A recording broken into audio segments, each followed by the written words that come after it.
Welcome to the 700 Club. Potential winds in excess of 130 miles per hour and storm surge of 15 feet. Hurricane Laura is barreling toward the Texas-Louisiana coastline. How strong could the killer storm be when it hits? Possibly a devastating Cat 4. And I might say the largest oil refinery in America is in Port Arthur, Texas, right in the path of this storm. What an impact will that have? We don't know. But the big dilemma for people in its path, do they stay home or do they ride out the fury or evacuate and risk COVID infection? It's a terrible dilemma to be faced with. Heather Sells says more. It is the largest U.S. evacuation since the pandemic began. And for many, it is a tough decision. Stay at home protected from COVID or evacuate and risk the threat of infection. On Tuesday, Robert Duffy filled sandbags to protect his home 30 miles from the coast and hoped to stay put. Hopefully it's not that threatening to people's lives and everyone can handle it. Because with COVID, I'm not certain that everybody's ready to go anywhere. But in places like Galveston, people are evacuating. I had to think, what's more important, getting away from the storm or this COVID thing? And, you know, everybody's leaving. Local authorities are preparing for winds in excess of 100 miles an hour, heavy rainfall, and a storm surge of up to 15 feet. Laura has already killed more than 20 people in Haiti and the Dominican Republic. In the U.S., it could inundate the Texas-Louisiana coastline.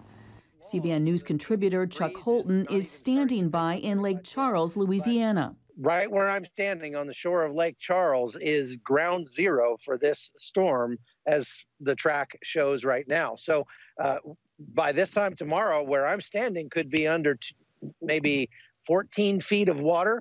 Currently, we are loading supplies to help people that are affected by the storm. Operation Blessing is staging trucks in Tennessee, ready to roll as soon as Laura hits, and people need help. Heather Sells, CBN News.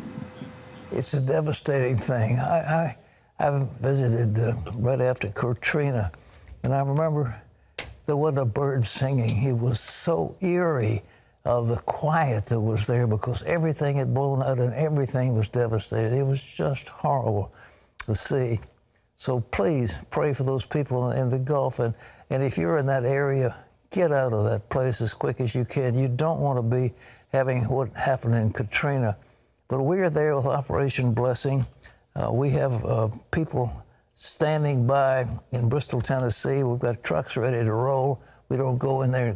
Unfortunately, you have to wait till after the storm's over, but that's when the devastation is. And we have all kinds of bottled water. We have home disaster relief kits, and we have a mobile relief command center and a mobile kitchen to help feed people. It's Operation Blessing Relief Fund, CBN Center. If you want to help, just call 1-800-700-7000.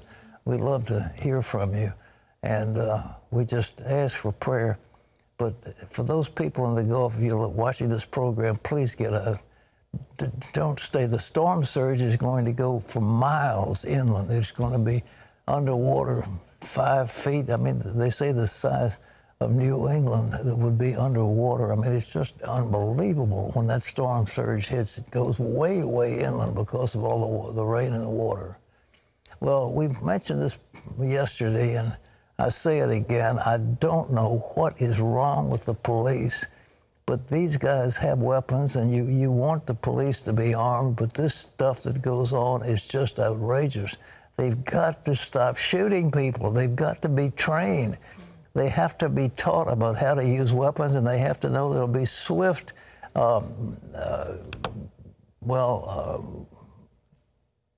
action taken against them if they misuse the power that's been given them.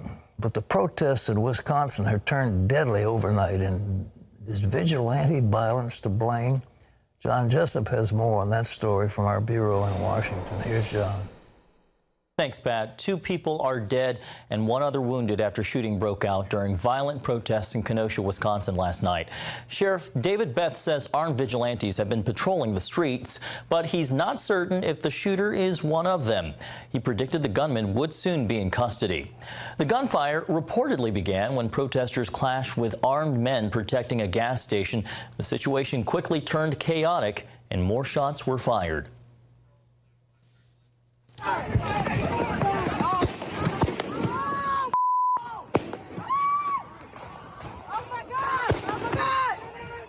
This is the 3rd night of violent protests in Kenosha after a police officer shot Jacob Blake, a black man, 7 times in the back.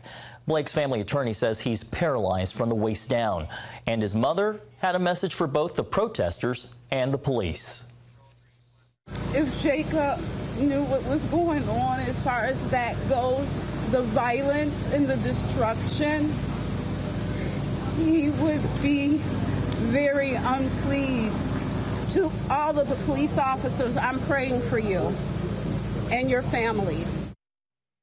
Blake's mother also said God made people of all races and none are superior to another.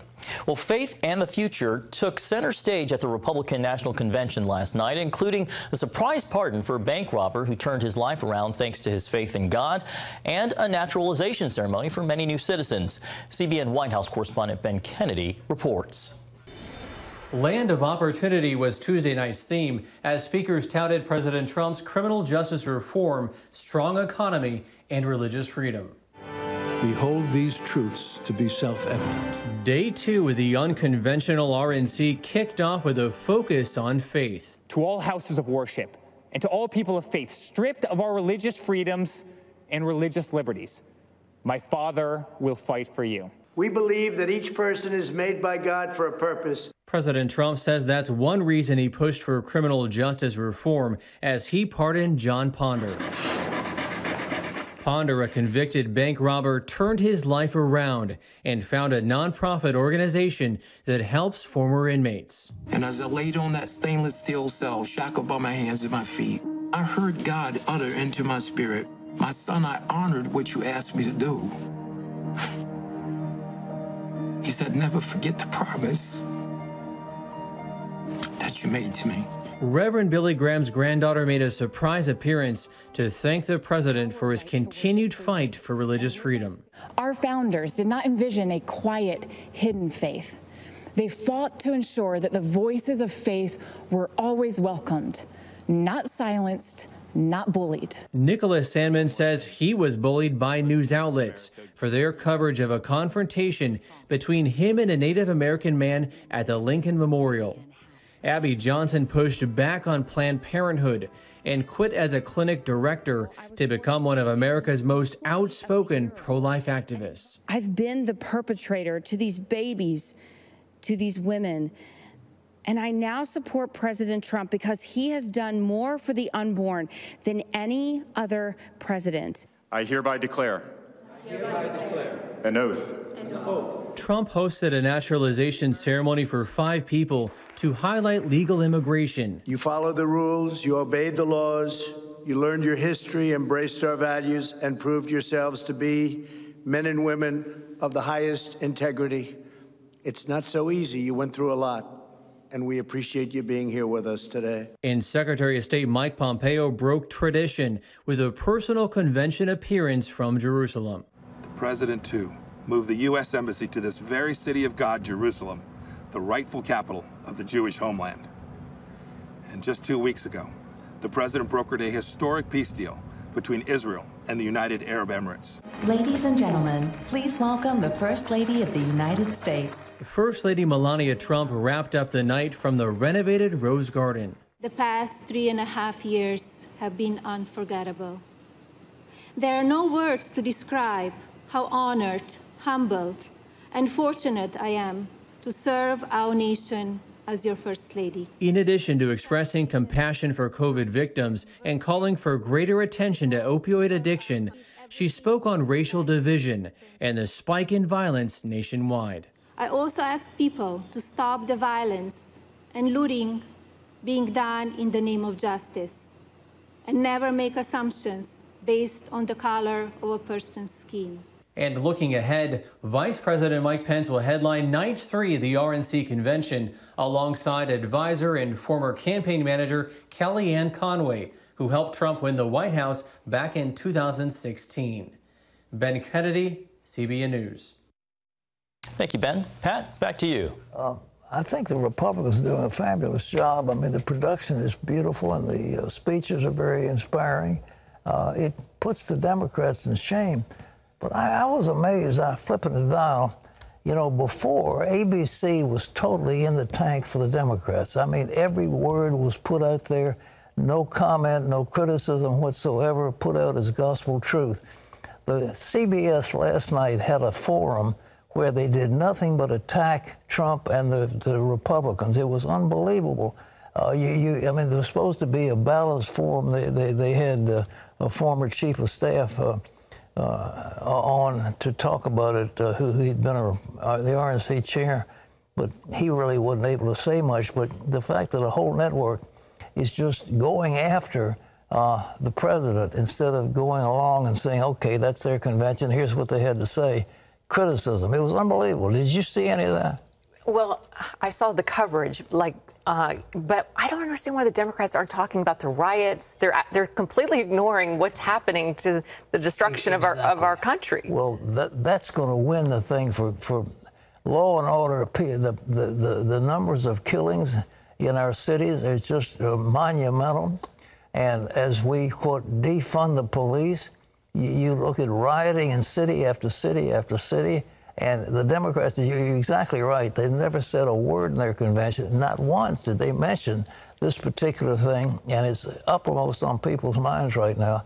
And that is going to be the winning ticket for Trump coming in this election. I guarantee that is going to be the issue if he sticks on message.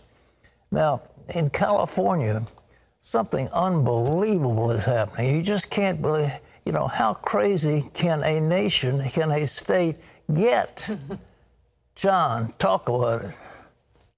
Pat, lawmakers in the Golden State are racing to pass a bill to fund transgender health care for children and adults by the end of the month. It includes grants to hospitals and clinics that provide hormone therapy and gender reassignment surgeries, but only to those that are affiliated with transgender groups.